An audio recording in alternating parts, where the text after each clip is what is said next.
नारायणा। ओम नमो नारायणा। हरि ओम नमो नारायणा। ओम नमो नारायणा। हरि ओम नमो नारायणा। ओम नमो नारायणा। हरि ओम नमो नारायणा। ओम नमो नारायणा। हरि ओम नमो नारायणा। ओम नमो नारायणा। सभी पुण्य आत्मा ध्यान से सुनिएगा और सोचिएगा कि गोपियां परिवार में रहते हुए, बाल बच्चों में रहते हुए, उसमें ज्वाइंट फैमिली हुआ करती थी और सबके काम करते हुए अर्धरात्रि में भगवान के प्रेम में भागी मुर्दा थी क्या? सोचो, आपसे कहा जाए भगवान के प्रेम के लिए क्या त्याग कर सकते हो? हैं बगले झांकने लगते हैं, हमारा ये काम जरूरी है, हमारा ये काम जरूरी है। धिक्कार है ऐसे जीवन को। मनुष्य शरीर में आकर के भगवान के प्रेम से ज्यादा और काम बाकी है तुम्हारे लिए। गोपियों ने सब कुछ त्याग कर भागी। आप बताइए कैसे सुनेंगे आप वो लीला कि क्या क्या त्याग के भागी? मैंने कहा सब कुछ त्याग के भागी। किसी किसी मूर्ख पति ने कहा ये शरीर तो तेरे माँ बाप ने मुझसे शादी की है, ये देके जा। उनने वो शरीर भी त्याग दिया, दिव्य शरीर लेकर भागी। और आप हम लोग, हमारे पास दो के लिए समय नहीं, गुरु के लिए समय नहीं, परमात्मा के लिए समय नहीं। और देखो शरीर के रिश्तेदारों के लिए कहीं ले जाओ, सबके लिए समय समय, कहीं ले जाओ। कैसे कल्याण होगा? इसलिए मैंने आपसे कहा मन लगाओ और मन लगा हुआ का अंतर सोच लो। गुरु कह रहा है अपना मन भगवान में लगाओ, और गोपियों का मन लगा हुआ है। लगाना और लगा हुआ होने में क्या अंतर है? हमारा मन गलत जगह लगा हुआ है, इसलिए संत महात्मा कहते हैं यहां से हटाओ और यहां लगाओ। अब दो मन तो है नहीं, एक परिवार में लगा दे और एक भगवान में लगा दे। अभी आगे सुनोगे, चर्चा जब आगे बढ़ेगी, गोपियां उद्धव से क्या कहेंगी कि उधो मन ना भये 10-20। उसमें आप लोग सोचोगे अरे राम कमाल है, इन गोपियों के पास एक ही मन है। हमारे पास तो देखो पति को अलग मन, बेटे को अलग मन, भाई को अलग मन, पियर वालों को अलग मन, धन में अलग मन। हमने मन की दुकान खोल रखी। और गोपियां कहती हैं उदो मन न भये 10-20, एक हुओ तो गयो श्याम से। एक ही मन होता है और वो हमारा श्याम सुंदर में है। वो कभी ना मिले, वो एक बार ना आए हमसे मिलने के लिए। हम बुलाने जा रही हैं क्यों? जिससे 24 घंटे मन मिला हुआ हो उसको मिलाने की, मिलने की जरूरत नहीं। वो तो यादों में कन्हैया है।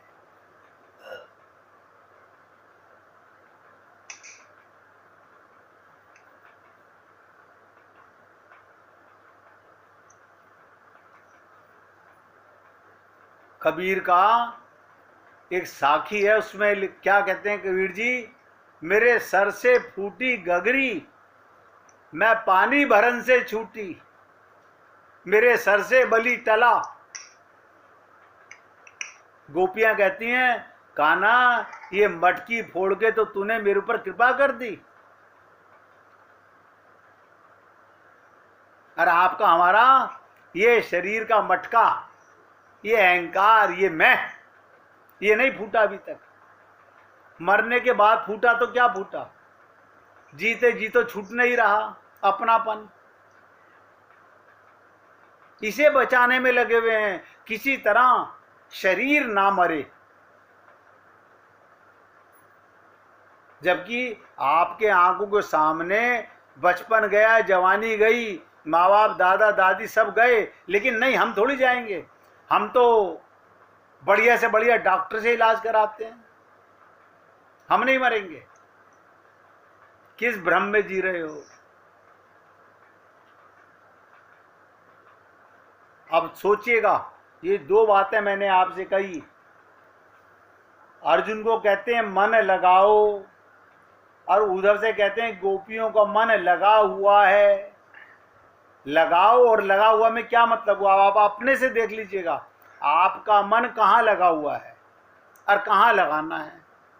इतनी सी बात मोहब्बत की, वो भी समझ नहीं आती। सारा दिन शरीर शरीर, संसार संसार, धिक्कार है। ये गुरुओं के पास जाने के बाद हाल है, सत्संग सुनने के बाद हाल है।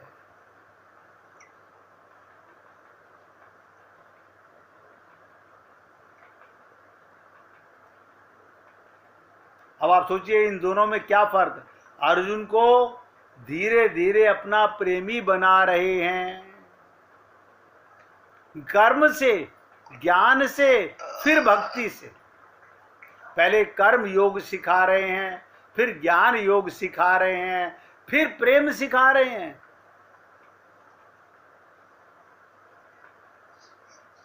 हमको भी भगवान ये तीनों मार्ग देता है इस शरीर के अंदर। कर्म करो, ज्ञान समझो गुरु से, और भगवान से प्रेम करो। हमने क्या ज्ञान सीखा? हाउ टू अर्न मनी, ये पाप कैसे कमाया जाए, धन कैसे कमाया जाए, सुख सुविधाएं कैसे कमाई जाएं, और उनमें से थोड़ा बहुत भगवान को रिश्वत दे देते हैं। बहुत पैसा कमा के थोड़ा भगवान को दान दे देते हैं, उसे भी अपने में शामिल कर लेते हैं। हमारी बेईमानी में तुम भी शामिल हो गए।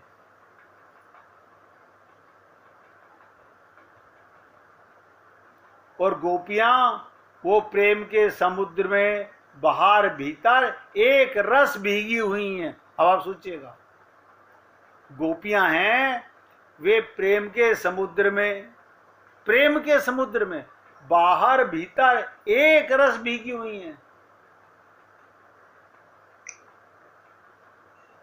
कहते हैं डूबा प्रेम सिंधु का, डूबा प्रेम सिंधु का हमने नहीं उछलते देखा।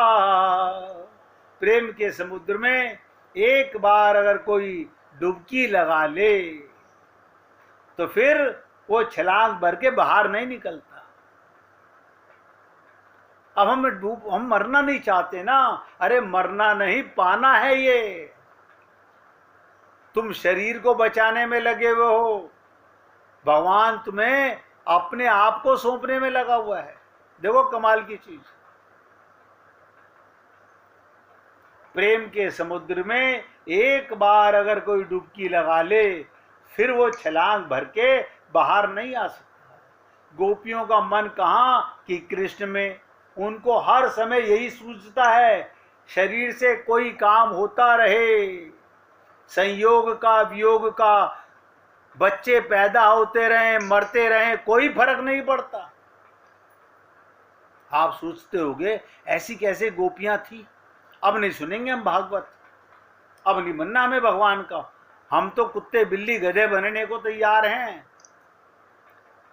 सूरी बन के 12-12 बच्चे पैदा करने को तैयार हैं, लेकिन अपना कल्याण नहीं करना चाहते हैं।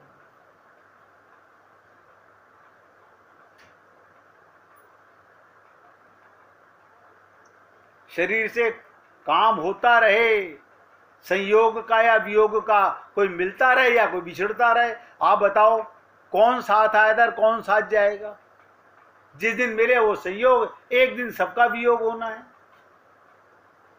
गोपियां, ध्यान से सुनो, भागवत में श्लोक आता है 10वें स्कंद में, गोपियां गायें धो रही हैं, गाय का दूध निकाल रही हैं, धान कूट रही हैं, दही मंथन कर रही हैं, घर लीप रही हैं, बच्चे को पालने में सुलाते समय बालक रोता हो तो उसको चुप कराते समय, उसको नहलाते समय, रोटी बनाते समय, झाड़ू लगाते समय, गोबर पाथते समय हृदय से क्या कर रही हैं?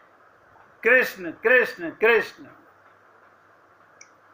हाय राम, वो नहा धो के पूजा नहीं करती, गोबर पाथते हुए कृष्ण कृष्ण कर रही हैं। हम तो गंगा जल छिड़क के, ओढ़नी ओढ़ के, ड्रामा करके फिर मंदिर में जाते हैं। ये प्रेम है? ये प्रेम है? भगवान तुम्हारी पोशाक देख रहा है या तुम्हारी सूरत देख रहा है? शबरी को गले लगाते हैं राम। आप सोचो, उसकी जाति देखते हैं या उसका रूप देखते हैं भगवान?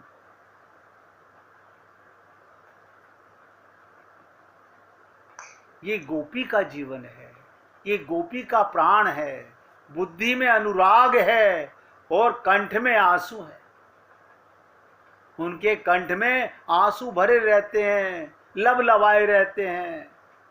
अश्रु कंठ्या, आंख से आंसू नहीं।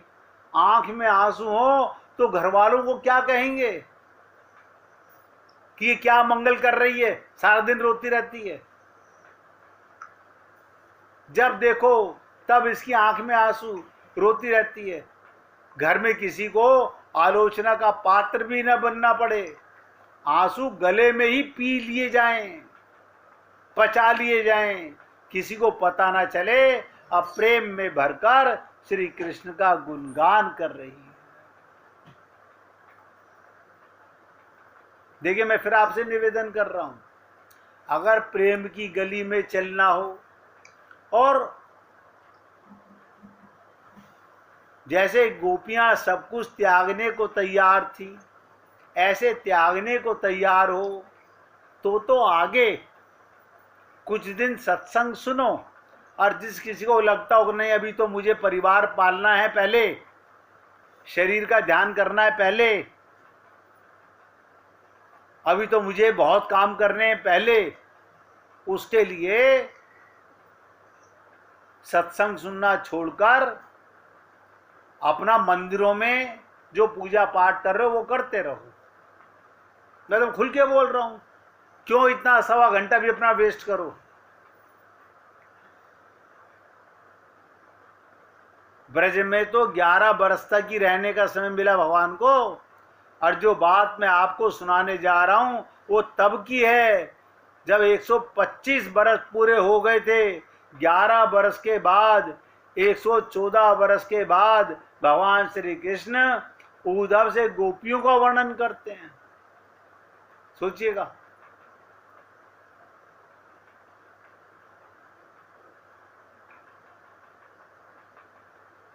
एक प्रसंग बताता हूं, पहले सुन लीजिएगा। एक संत हुए नागार्जुन। भारत ने महान गुरु पैदा किए थे नागार्जुन।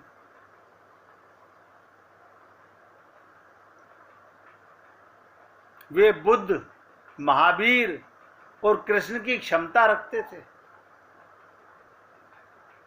और नागार्जुन एक दुर्लभ प्रतिभा थी। सच तो यह है, बौद्धिक तल पर सारी दुनिया में वह अतुलनीय है। ऐसी तीक्ष्ण और ऐसी प्रगाढ़ प्रतिभा कभी कभी संसार में आती है। नागार्जुन एक नगर से गुजर रहे थे, ध्यान से सुनिएगा। वो राजधानी थी जहां से गुजर रहे थे। और नागार्जुन की विशेषता क्या थी? वो सदा नग्न रहते थे। उस राज्य की रानी को नागार्जुन के प्रति बहुत प्रेम था, बहुत श्रद्धा थी, बहुत भक्ति थी। नागार्जुन भोजन मांगने राजमहल आए। उनके हाथ में लकड़ी का भिक्षा पात्र था। रानी ने उनसे कहा, आप कृपा कर मुझे एक भिक्षा पात्र दे दें। ध्यान से सुनिएगा। रानी उनकी भक्ता थी कि आप मुझे एक भिक्षा पात्र दे दें, मैं उसे आपकी भेंट समझूंगी और इसकी जगह मैंने आपके लिए दूसरा भिक्षा पात्र निर्मित कराया है। नागार्जुन ने भेंट स्वीकार कर ली। दूसरा भिक्षा पात्र सोने का बना हुआ था। ध्यान से सुनो, दूसरा भिक्षा पात्र सोने का बना हुआ था और उसमें बहुमूल्य रत्न जड़े हुए थे। वो बहुत कीमती था, लेकिन नागार्जुन ने कुछ नहीं कहा। अगर और कोई सन्यासी होता तो लेता नहीं। वो कहता है कि मैं सोना नहीं छूता। अब आप सोचिएगा, अगर संत को पता है सच में सोना मिट्टी है तो उसके लिए क्या भेद है सोने में और मिट्टी में? ये तो आपकी और हमारी बुद्धि में भेद है। ये सोना है, ये मिट्टी है। रानी को ये बात अच्छी नहीं लगी। उसने सोचा, इतने बड़े संत हैं, उन्हें इनकार करना चाहिए था। स्वयं नग्न रहते हैं, पास में कुछ नहीं रखते, फिर उन्होंने इतना कीमती भिक्षा पात्र कैसे स्वीकार किया? बुद्धि है ना इंसान की। और अगर नागार्जुन इनकार करते तो रानी उन पर लेने के लिए जोर डालती, तब उसे अच्छा लगता। लेकिन नागार्जुन ने उसे लेकर चले गए। अब सुनिएगा, एक चोर ने नगर से उन्हें गुजरते हुए देखा। उसने सोचा, ये आदमी ऐसा बहुमूल्य भिक्षा पात्र जिसके अंदर सोने और हीरे जवाहरात जड़े हुए हों, अपने पास नहीं रख सकेगा। कोई ना कोई जरूर इसकी चोरी कर लेगा। एक नंगा आदमी कैसे उसकी रक्षा कर सकता है? और वो चोर नागार्जुन के पीछे लग गया। नागार्जुन नगर के बाहर एक मठ में रहते थे और अकेले रहते थे। मठ भी कैसा जीर्ण शीर्ण था जिसमें अकेले रहते थे। उन्होंने अपने पीछे आते हुए इस आदमी की पदचाप सुनी। वो समझ गए कि किस लिए मेरे पीछे आ रहा है। वो मेरे लिए नहीं, इस भिक्षा पात्र के लिए आ रहा है, वरना इस टूटे फूटे मठ में कौन आता है? नागार्जुन मठ के अंदर गए और चोर बाहर दीवार के पीछे खड़ा हो गया। ये देखकर चोर बाहर ताक में खड़ा है कि नागार्जुन ने भिक्षा पात्र को दरवाजे से बाहर फेंक दिया। ध्यान से सुनो, क्या किया नागार्जुन ने? भिक्षा पात्र को दरवाजे से बाहर फेंक दिया। चोर तो हैरान रह गया। उसको कुछ समझ में नहीं आया, ये कैसा आदमी है? नंगा है, इसके पास इतना कीमती पात्र है और ये उसे बाहर फेंक दे रहा है। तो चोर ने नागार्जुन से कहा कि क्या मैं अंदर आ सकता हूं, क्योंकि मुझे एक प्रश्न पूछना है। अब चोर की बुद्धि घूम गई। नागार्जुन ने कहा, मैंने पात्र को इसलिए बाहर फेंक दिया कि तुम अंदर आ सको। मैं अभी अपनी दोपहर की नींद लेने जा रहा हूं। तुम भिक्षा पात्र लेने अंदर आते, लेकिन मुझसे तुम्हारी मुलाकात नहीं होती कि मैं सो चुका होता। तुम अंदर आ जाओ। चोर अंदर गया। उसने पूछा, ऐसी बहुमूल्य वस्तु को आपने फेंक कैसे दिया? मैं चोर हूं, लेकिन आप ऐसे संत हैं, आपसे मैं झूठ नहीं बोल सकता, मैं चोर हूं। नागार्जुन ने कहा, चिंता मत करो, हर कोई चोर है संसार में। आप देखिएगा, भगवान का दिया हुआ ये शरीर का पात्र, हम उसमें हीरे जवाहरात जड़ने में लगे हुए हैं। हर कोई चोर है संसार में। नागार्जुन ने कहा, तुम अपनी बात निसंकोच कहो, फिजूल की बातों में वक्त मत खराब करो। चोर ने कहा, अभी अभी आप जैसे व्यक्ति को देखकर मेरे मन में भी कामना उठती है कि काश इस स्थिति में मैं भी उपलब्ध हो जाऊं। जब हम भागवत सुनते हैं, किसी संत महात्मा से गोपियों की चर्चा सुनते हैं, तो तुरंत मन में आता है धिक्कार है, धिक्कार है, क्या रखा है संसार में, एक दिन सब छूटने वाला है। अब हमें भी गोपी प्रेम चाहिए। लेकिन जैसे ही सत्संग खत्म, वही ढाक के तीन पात, वही मोह ममता, वही आसक्ति, नतीजा ठन ठन गोपाल।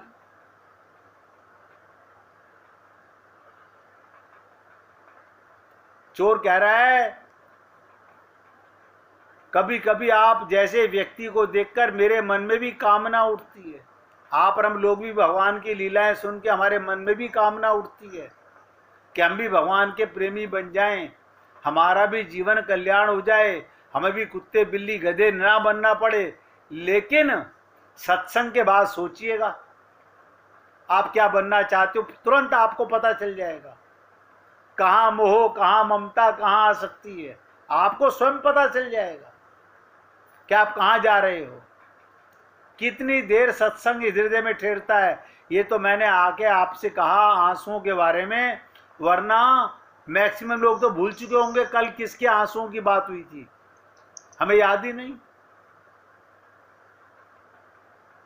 आपको अपने घर परिवार की सारी बातें याद हैं, कल का सत्संग याद नहीं होगा। क्यों? क्योंकि आत्मज्ञान होता तो सत्संग याद होता। 1 मिनट भगवान का कीर्तन कीजिए, फिर आगे चलते हैं। राधे।